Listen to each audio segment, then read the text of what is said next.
Saat orang membicarakan perang, fokusnya hampir selalu ke rudal, tank, dan angka korban. Padahal ada satu faktor yang jauh lebih menentukan dan sering pura-pura dilupakan Barat, yaitu moral. Di garis depan, dengan suhu menusuk hingga minus 15 derajat Celcius, ancaman paling mematikan bukan selalu serangan musuh, melainkan perasaan ditinggalkan. Banyak tentara Ukraina kini berada dalam kondisi itu, sendirian. Komando tak jelas arahnya, rotasi berantakan, suplai tersendat. Senjata masih ada, tapi alasan untuk bertahan perlahan habis. Di titik ini, gelombang menyerah mulai muncul bukan karena ketakutan, melainkan karena pertimbangan yang masuk akal.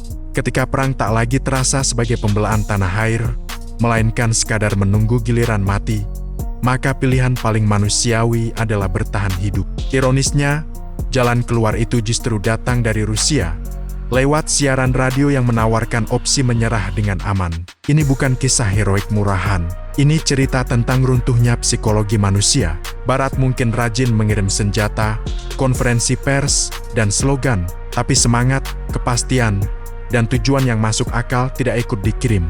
Di dalam parit, para tentara akhirnya sadar, mereka bukan bidak penting dalam catur geopolitik, melainkan pion yang bisa diganti kapan saja. Hari ini kita tidak akan menghitung siapa yang gugur. Kita akan membahas siapa yang bertahan hidup dan kenapa mereka memilih itu. Karena dalam perang modern, yang tumbang lebih dulu bukan mereka yang kehabisan peluru, tapi mereka yang kehilangan alasan untuk terus bertempur. Sekarang kita masuk ke bagian yang jarang disentuh media barat, padahal justru paling penting dari sudut pandang manusia. Di tengah kekacauan perang, Rusia membuka satu jalur komunikasi yang sederhana, tapi menentukan. Frekuensi radio 149,2 call sign Alga. Cara kerjanya sangat dasar, bahkan terkesan kuno. Tentara Ukraina yang ingin menyerah cukup menyetel radio ke frekuensi ini, menyatakan niat mereka, lalu menunggu arahan untuk keluar dari zona tempur dengan aman. Tidak ada teknologi mutakhir, tidak ada AI, tidak ada senjata futuristik. Justru disitulah letak asiknya, maksudnya, letak kekuatannya. Dalam kondisi ekstrem dingin yang menusuk, stres berkepanjangan, lapar, dan rasa ditinggalkan, hal paling berharga bukan keberanian kosong, melainkan kejelasan. Dan Valga menawarkan itu, kepastian untuk tetap hidup.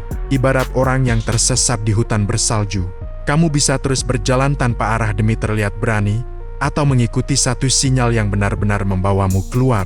Yang satu tampak heroik di poster, yang satu menyelamatkan nyawa di dunia nyata. Di titik inilah benturan besar terjadi, bertahan hidup versus heroisme yang tak masuk akal. Banyak tentara Ukraina akhirnya memilih hidup bukan mati demi narasi besar yang bahkan tidak mereka kendalikan.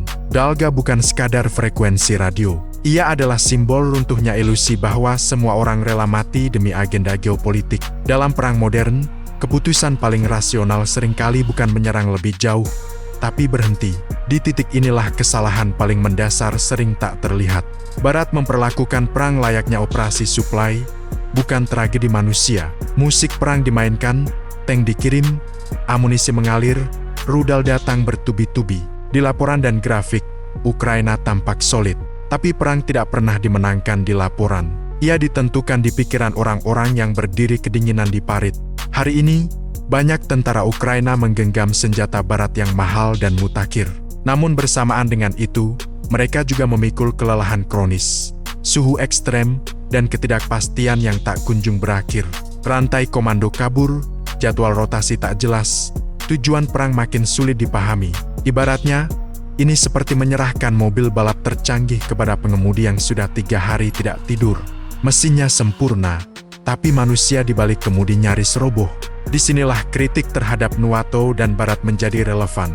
Mereka lihai merancang strategi di ruang rapat, tetapi sering gagal membaca kondisi mental pasukan di lapangan. Psikologi prajurit tidak tunduk pada doktrin. Moral tidak bisa diangkut dengan pesawat kargo. Semangat tidak lahir dari angka bantuan miliaran dolar. Saat unsur manusia diabaikan, kekuatan militer secanggih apapun perlahan rapuh. Perang modern terus mengulang pelajaran yang sama. Yang runtuh lebih dulu bukan pertahanan fisik, melainkan keyakinan. Dan ketika keyakinan itu hilang, senjata yang dulu terasa sebagai pelindung berubah menjadi beban, sesuatu yang tak lagi ingin mereka genggam. Di fase ini, kita perlu berhenti bersikap reaktif dan mulai bersikap dewasa terhadap angka. Bukan untuk mengejar sensasi, tapi untuk membaca apa yang sebenarnya sedang terjadi. Media Rusia, termasuk TASS, menyebut lebih dari 10.000 tentara Ukraina telah menyerahkan diri melalui frekuensi Volga hingga Desember 2025. Klaim ini tentu bisa diperdebatkan, namun yang sulit diabaikan bukan sekadar jumlahnya, melainkan arah pergerakannya. Penyerahan diri kini tidak lagi berdiri sebagai insiden terpisah. Ia membentuk pola, dan disitulah dimensi kemanusiaan menjadi tak terelakkan. Para prajurit ini bukan unit statistik atau bidak perang. Mereka adalah manusia biasa, anak muda, kepala keluarga, orang-orang yang suatu hari mendapati diri mereka terjebak di parit yang membeku, memegang senjata, tanpa kepastian kapan semua ini akan selesai. Dalam situasi seperti itu, memilih hidup bukanlah tindakan pengkhianatan. Ia adalah respon paling purba manusia terhadap ancaman. Bayangkan analogi sederhana, kamu bekerja di lingkungan yang mematikan, pimpinan tak pernah terlihat, aturan berubah tanpa arah, dan setiap kesalahan bisa merenggut nyawa. Loyalitas seperti apa yang masih rasional? Di medan perang, pertanyaan ini jauh lebih kejam tapi logikanya tetap sama.